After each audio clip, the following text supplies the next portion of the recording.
Okay, James, we're doing a quick tutorial right here. I got an audio file up here, and it's playing. So right now we're going to play it. It's going through. This is backing track.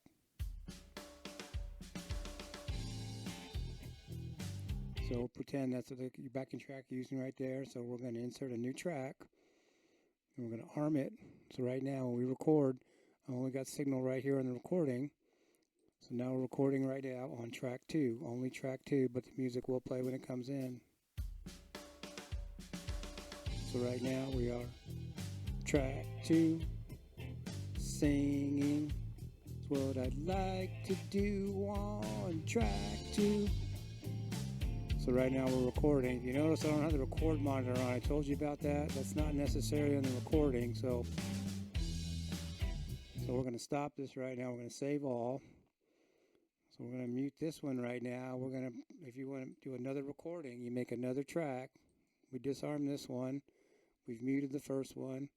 Now we've armed this one with the same signal level. I'm going to go back to 0. I'm going to record.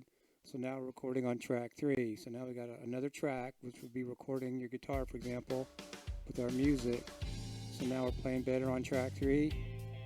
Up, down, down, up, down, up, down, up. Track 3, 3, 3, 3. So we're going to stop that and we're going to save it all.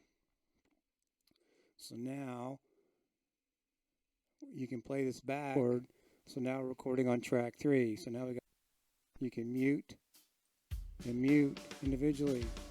So right now we are track 2. Up, down, up. Track 3, 3, 3, 3.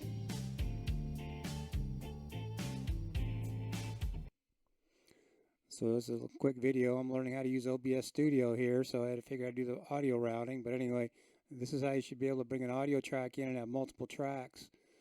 You can simply go back here now and add more tracks. And what I was showing the other day on the meter, you grab this right here, and you can make your meter bigger.